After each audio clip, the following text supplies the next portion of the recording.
bienvenue pour cette exploration d'un sujet qui fascine toujours les maisons hantées. Mais on va le faire avec un guide un peu particulier, Camille Flammarion. Oui, le grand astronome. Ce qu'on sait moins, c'est qu'il s'est penché très sérieusement sur ces phénomènes psychiques étranges. Avec une rigueur assez surprenante pour l'époque, non? Tout à fait. Il faut se replacer fin 19e, début 20e. Une période un peu tiraillée entre le spiritisme qui montait et puis un matérialisme scientifique très fort. Et lui, au milieu de tout ça. Lui, il a choisi une posture d'observateur. Son credo, c'était noter les faits, même les plus bizarres, avant de chercher à expliquer quoi que ce soit. Pas simple, hein, avec des témoignages souvent très personnels. D'accord. Donc notre but aujourd'hui, c'est de voir quelques exemples de son livre Les maisons hantées. Et surtout, de comprendre cette tension chez lui. Comment il essaie d'appliquer une méthode presque scientifique à des trucs qui semblent complètement irrationnels. Exactement. Allons-y. Alors par où les commençait? Quelle était sa méthode justement? D'abord, il fallait faire le tri. Écarter tout ce qui pouvait avoir une explication simple. Les canulars, les illusions, les bruits d'animaux, le vent dans la cheminée, le bois qui travaille. Il était très clair là-dessus. Logique. Mais, et c'est là que ça devient intéressant, il refusait aussi de tout balayer d'un revers de main juste parce que ça semblait impossible. Il citait souvent le proverbe « il n'y a pas de fumée sans feu ». Genre, même les histoires les plus folles partent peut-être d'un fait réel. C'est ça, l'idée qu'il peut y avoir un petit quelque chose de vrai, un noyau factuel, même dans une légende. Pour lui, rejeter en bloc sans examiner, c'était aussi peu scientifique que de tout croire naïvement. C'est une démarche d'enquêteur en fait. Observer, noter, vérifier. Un peu comme pour ces étoiles finalement. Oui, il fait lui-même la comparaison avec l'astronomie. C'est une science d'observation.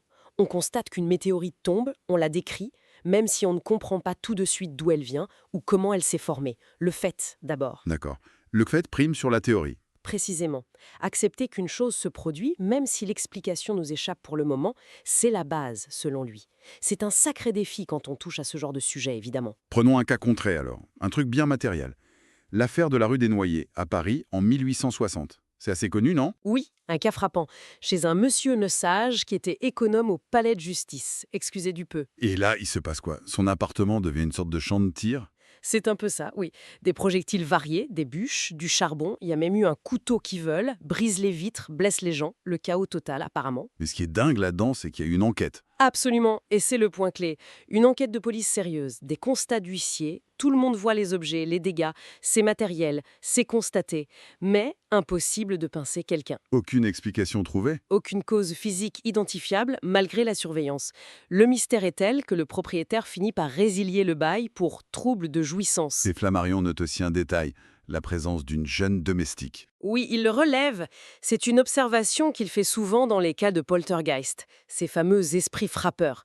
La présence d'un adolescent ou d'un jeune adulte, souvent une femme. Aujourd'hui, on aurait peut-être d'autres grilles de lecture, psychologiques par exemple. Sans doute, mais pour Flammarion, le fait brut était là. Des objets bougeaient tout seuls et des autorités l'avaient constaté. Ça, c'était indéniable pour lui. Passons à un autre type de phénomène peut-être moins spectaculaire, mais tout aussi troublant.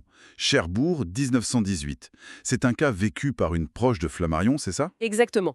Mademoiselle Renaudot, qui était elle-même astronome, donc un esprit plutôt rationnel, on peut imaginer, elle longe temporairement dans la chambre d'une amie qui vient de mourir, Madame Bonnefoy. D'accord. Et là, pas d'objet qui vole? Non, rien de physique comme ça.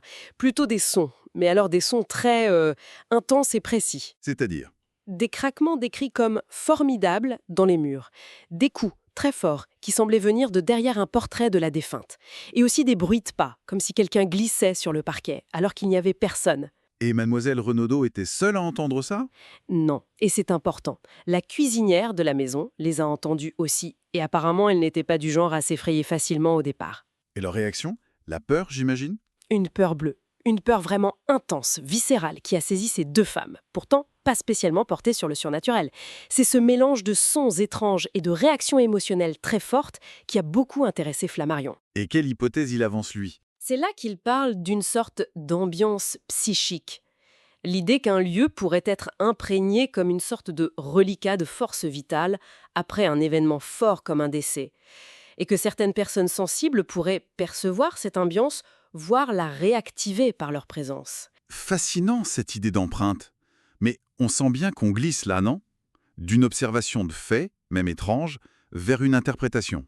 Plus spéculative, oui, bien sûr. Difficilement vérifiable avec les outils classiques. C'est toute l'ambiguïté. Alors, quelles autres pistes s'il explorait pour expliquer ces énigmes?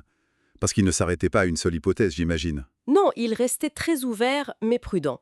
Il envisageait l'action des défunts, l'hypothèse spirit classique, mais aussi, et c'est peut-être plus original, des capacités inconnues des vivants, ce qu'il appelait l'extériorisation de la force nerveuse. L'idée que notre esprit pourrait agir sur la matière. Un peu ça, oui. Que dans certaines conditions, notre psychisme pourrait avoir un effet physique à distance. Et puis il y avait ces fameux poltergeists, qu'il distinguait parfois des manifestations liées directement à un défunt.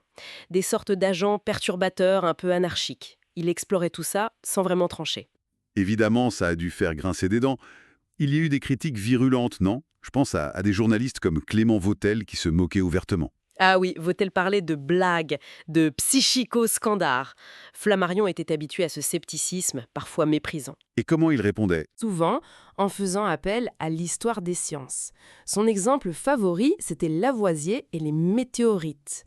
Mandaté par l'Académie des sciences pour enquêter sur des témoignages de chutes de pierres du ciel, Lavoisier avait conclu que c'était impossible, malgré les témoins. Ah oui, quand même. Pour Flammarion, le message était clair. La plus grande erreur scientifique, ce n'est pas de ne pas avoir d'explication. C'est de refuser de voir un fait parce qu'il ne colle pas avec nos théories du moment. Alors, après toutes ces années d'enquête, des décennies même, est-ce qu'il pensait avoir résolu le mystère de ces maisons hantées? Quelle était sa conclusion? Il était très humble, en fait. Il reconnaissait que le mystère restait profond. Pour lui, ces phénomènes, même rares, même difficiles à cerner, étaient des sortes d'indices, des indices troublants qu'il existerait peut-être un monde invisible ou des forces, des dimensions de la réalité qui nous échappent complètement. Pas une certitude donc, mais une ouverture. Une porte ouverte sur l'inconnu, exactement. La posture du chercheur qui continue de s'interroger. Et au final, qu'est-ce qu'on peut retenir de cette démarche au-delà de croire ou non aux fantômes? Je crois que l'enquête de Flammarion, même si elle date, elle nous pose une question toujours très actuelle. C'est quoi la réalité qu'on perçoit? Est-ce que les lieux, les murs, les objets peuvent vraiment garder une sorte de mémoire, une empreinte subtile des émotions, des événements vécus? Une réflexion sur les limites de notre perception et notre savoir. Tout à fait. C'est une invitation à questionner ses frontières et peut-être aussi à s'interroger sur la nature même de la conscience et son lien encore si mystérieux avec le monde matériel qui nous entoure. Ça laisse songeur, hein. Oh ben,